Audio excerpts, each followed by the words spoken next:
The flight attendant's voice sliced through the soft hum of the cabin. "I'm going to ask you one last time. Move to the back of the plane, or I'll call security." Her words were loud, sharp, and carried the unmistakable weight of someone used to being obeyed. But the woman in seat 1A didn't flinch. Naomi Williams, poised and composed, looked up slowly, meeting the attendant's glare with eyes full of calm authority. "I've already told you," she said evenly, her voice quiet but strong. "I'm not moving." The silence that followed was deafening. Every passenger in first class, many of them dressed in tailored suits and expensive jewelry, turned toward the exchange, ears perked, eyes wide.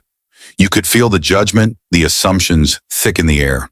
The woman didn't fit the mold of what many expected in that seat, and the flight attendant had made her own conclusion without asking a single question. But what no one knew, not the nosy woman craning her neck 2 rows back, not the businessman frowning across the aisle, and certainly not the flight attendant, was who Naomi really was. She wasn't just another passenger.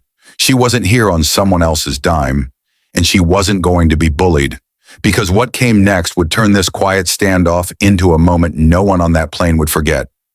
You see, when a woman like Naomi chooses to speak, the world learns to listen. And Lauren, the flight attendant, had just made the biggest mistake of her career. It was a sleek, high-end private jet, the kind usually reserved for CEOs, celebrities, or heads of state. Sunlight poured through the oval windows, casting a golden sheen on the gold-trimmed fixtures and buttery leather seats. The cabin smelled of lavender and wealth. There's no other way to say it. Passengers moved about with ease, their designer luggage gliding behind them, eyes scanning the drink menus like they were wine connoisseurs. Soft ambient music floated through the air, the kind meant to soothe nerves and remind you that you were above the clouds and above the noise of everyday life. Flight attendants in crisp uniforms moved gracefully through the aisles, offering champagne and smiles with practiced warmth. It was a scene of curated perfection. In the midst of all this stepped Naomi Williams, elegant, self-possessed, dressed in a navy blazer that whispered success rather than shouted it. She didn't make a scene. She didn't need to. She moved with the quiet assurance of someone who belonged, even if others didn't see it yet. To most, she was just another well-dressed woman. But that's the thing about assumptions. They only work when you don't know the whole story. And on this flight, no one knew Naomi's story.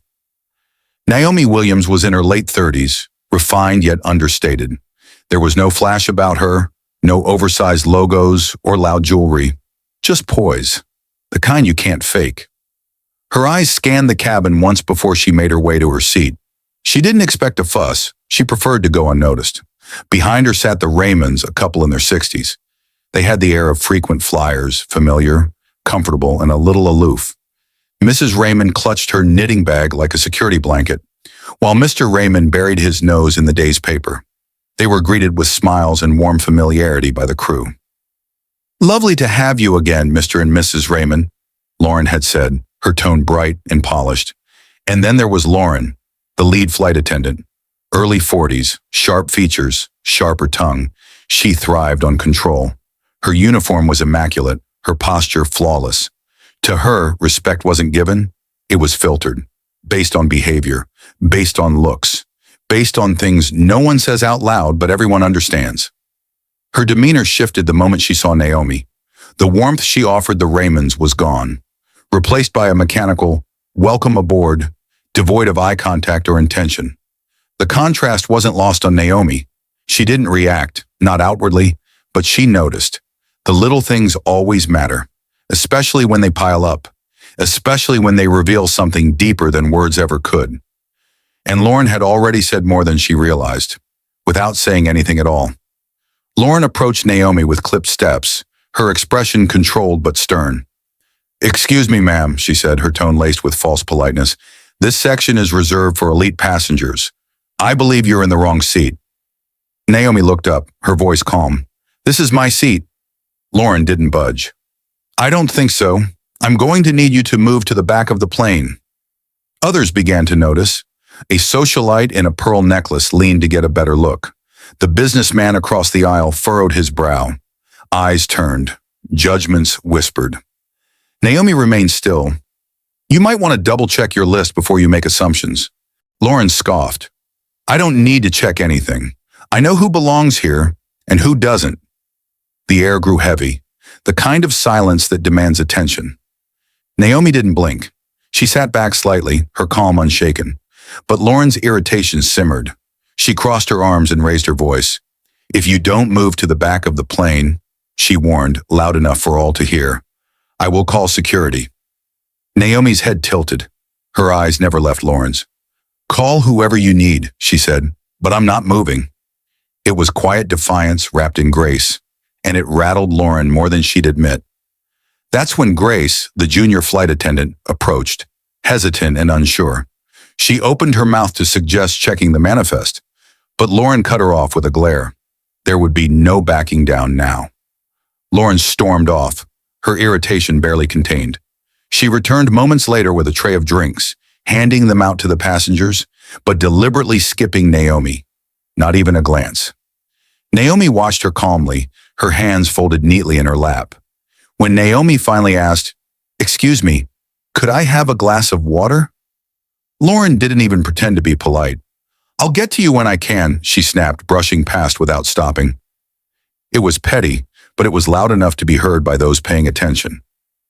Moments later, Naomi stretched her legs slightly into the aisle, trying to find a more comfortable position.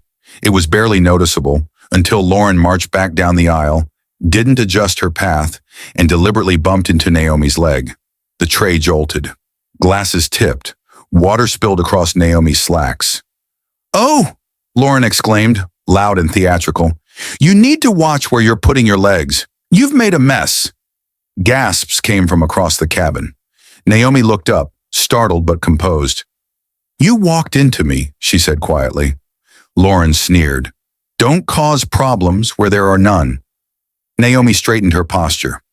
"All I've asked for is to be treated with the same respect as everyone else. If that's too much, maybe the problem isn't mine." The passengers were no longer just watching. They were listening. The tension had reached its breaking point. Lauren stepped closer, her face flushed with frustration. "You think you can talk to me like that?" she hissed. Naomi didn't move. "You're making a mistake." And in a moment that shocked the entire cabin, Lauren raised her hand and slapped Naomi across the face. The sound echoed, hard, sharp, immediate. Gas rippled through the plane like a wave crashing through still water.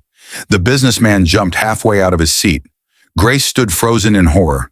Even the nosy socialite blinked, stunned, silent. Naomi slowly turned her head back toward Lauren. She didn't touch her face. She didn't shout. She didn't cry. She simply looked at her, calm, cold, steady. "You just made the worst mistake of your life," Naomi said softly, her voice slicing through the air like a blade. And suddenly the entire power dynamic shifted. Naomi didn't speak again. She reached for her phone, typed something quickly, and placed it on the armrest. Nothing dramatic, just deliberate, intentional. Lauren faltered. Grace hesitated again, her hands trembling as she edged toward the passenger manifest. She knew Naomi had asked them to check. She knew Lauren was wrong, but fear had kept her silent. The businessman across the aisle leaned forward, his voice calm. "Is everything all right?" he asked Naomi gently. "I'm fine," Naomi replied with a small, gracious nod. Lauren cut in sharply. "Sir, please don't encourage this disturbance." He raised an eyebrow. "From where I'm sitting, you're the one making a scene." Lauren's posture stiffened, her control slipping. "You need to move now," she demanded again, pointing at Naomi. Naomi didn't flinch. "You can try," she said quietly. And that was when Lauren knew, deep in her gut, this wasn't going to end the way she'd imagined. Minutes later, the cabin door opened and the pilot stepped out. His face was pale, his jaw tight. He moved quickly down the aisle, straight toward Lauren. "What's going on? What's shuttering?" Lauren demanded, arms folded. The pilot didn't even blink. "I just got a call from management. The owner of this plane is on board." Lauren laughed nervously. "What does that have to do with this?" He turned toward Naomi. "Miss Williams," he said respectfully, "we're so sorry for the inconvenience." Lauren's face went slack. "What?" "She's the owner," he repeated, "of the plane and the airline." Gasps. Real ones this time. The nosy socialite nearly choked on her champagne. She owns the plane? She whispered to no one in particular. The businessman nodded, calm as ever. I had a feeling. Grace looked like she might faint. Lauren's color drained from her face. Number? That can't be true. There must be some mistake. But there wasn't. For the first time all day, Lauren had nothing left to say. No commands, no authority, just silence and shame. Because the woman she had tried to humiliate, dismiss, remove from first class, was the one who owned every seat on that plane. The captain stepped aside as two sharply dressed assistants boarded from the tarmac. They moved with quiet confidence, their eyes locking instantly on Naomi. Miss Williams, one of them said with a respectful nod, we're ready for your review whenever you are. Lauren stepped back, visibly rattled. Miss Williams, she stammered, I didn't know. Naomi stood slowly, her movements graceful but deliberate. She adjusted her blazer and faced Lauren fully. You didn't know, she said evenly, because you didn't bother to find out, because you thought you could judge me with one look. I'm sorry, Lauren blurted, her voice cracking. It was a misunderstanding. Naomi didn't flinch. No, Lauren, it wasn't. It was a choice. Repeated. Public. Cruel. The captain stepped forward again. Miss Williams, would you like us to remove her? Naomi's gaze didn't waver. No, she said. I want her fired, immediately. Lauren's lips parted, but no words came. And then, without warning, two airport security officers stepped onto the plane. One of Naomi's assistants handed them a written report. The lead officer looked at Lauren. You're under arrest for assault, he said, placing her in cuffs as the passengers stared in silence. There were no cheers, no applause, just the heavy truth of accountability finally arriving. As Lauren was escorted off the plane, her eyes full of panic and tears, Naomi turned back to the stunned passengers. I want to apologize, she said gently. No one should have had to witness what happened today, and no one should ever be treated that way. The passengers nodded slowly. Some clapped quietly. Others bowed their heads, reflecting. Naomi then looked toward Grace, the junior attendant who'd stayed quiet but kind. You tried to do the right thing, Naomi said. That matters. Grace blinked, surprised. Thank you, Miss Williams. You'll be hearing from my office, Naomi added, in a good way. And with that, she took her seat again, still in 1A, still calm, still composed. But this time, everyone knew exactly who she was, not because she demanded it, but because she had earned their respect without ever raising her voice. And that's the difference between power and character. Weeks later, Naomi boarded another flight, this time on the same airline. The energy was different.